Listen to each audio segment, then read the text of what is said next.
Nah, sekarang kita kan udah kenal nih. Saatnya kita ingin membahas materi bab 9 mengenai menciptakan dan memelihara organisasi berkinerja tinggi.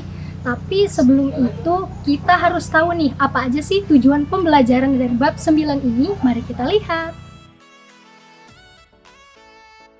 Baiklah, tujuan pembelajaran dari bab 9 ini ialah mendefinisikan sistem kerja berkinerja tinggi dan mengidentifikasikan elemen-elemen dari sistem tersebut. Yang kedua, mengetahui hasil dari sistem kerja berkinerja tinggi.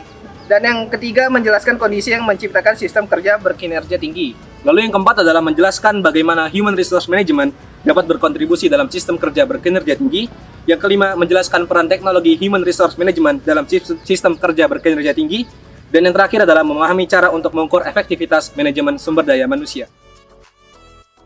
Nah, jadi itu ya teman-teman tujuan pembelajaran materi bab 9 ini. Sekarang mari kita bahas videonya.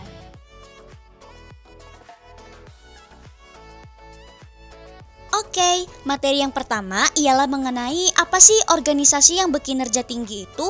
Bagaimana kita bisa tahu suatu organisasi itu memiliki kinerja yang tinggi atau tidak? Jadi caranya itu adalah dengan melihat perilaku manajer terhadap karyawannya. Bagaimana sih gaya kepemimpinan manajer tersebut pada karyawannya? Nah, hal itu dapat kita jadikan sebagai penentu organisasi itu berkinerja tinggi atau tidak.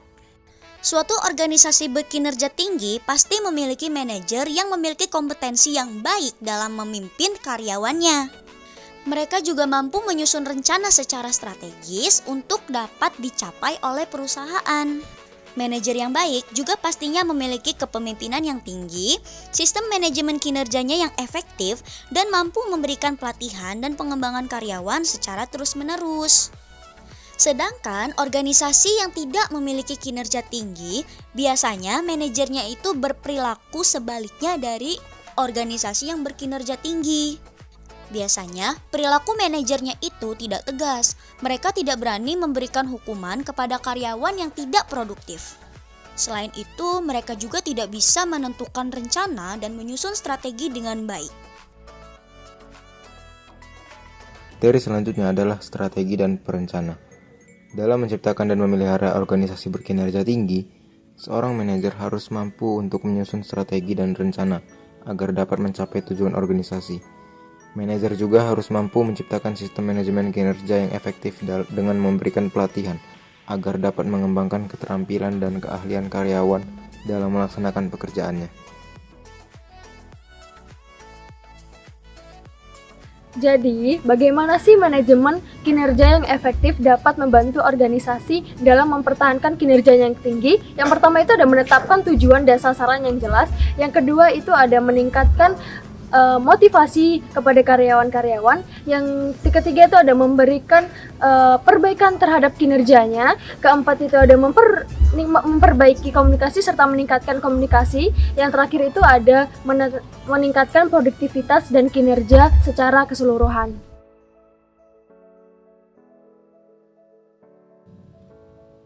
Selanjutnya, dalam pelatihan dan pengembangan karyawan, seorang manajer harus mampu memastikan bahwa kinerja karyawan dapat terus berkembang dan memiliki motivasi tinggi dalam menjalankan tiap pekerjaannya.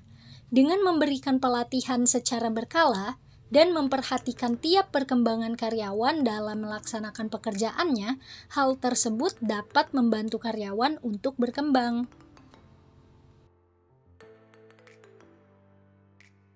Manajer yang baik juga harus memperhatikan tiap usaha karyawannya sekecil apapun itu. Salah satu caranya adalah dengan memberikan insentif. Baik insentif itu berbentuk uang atau hal lainnya, agar membuat karyawan merasa setiap usahanya dalam bekerja itu dihargai, sehingga karyawan akan terus merasa semangat dalam bekerja.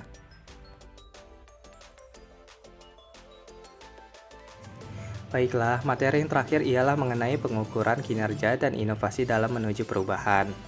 Dalam mengukur kinerja organisasi, harus menetapkan tujuan dan sasaran yang jelas, agar nanti saat tahap evaluasi dapat ditelusuri apa saja yang harus diperbaiki dalam proses kinerja perusahaan dalam periode tertentu.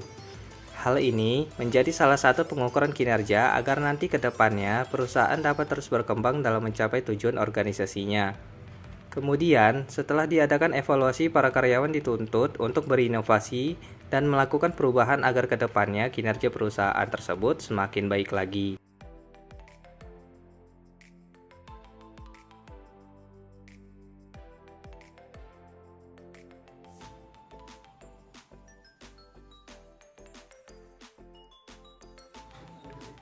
Jadi, kesimpulan dari materi bab 9 mengenai menciptakan dan memelihara organisasi berkinerja tinggi. Yang pertama, organisasi yang berkinerja tinggi pasti memiliki manajer yang berdedikasi dan berintegritas tinggi. Manajer di organisasi yang berkinerja tinggi pasti memiliki kemampuan kepemimpinan yang efektif dan penyusun strategi yang baik. Salah satu upaya untuk diberikan manajer untuk dapat meningkatkan motivasi karyawan agar dapat bekerja lebih baik bisa dengan memberikan penghargaan dan insentif, baik itu berupa uang ataupun hal lainnya, sehingga mereka merasa bahwa usahanya dalam bekerja dihargai oleh manajernya.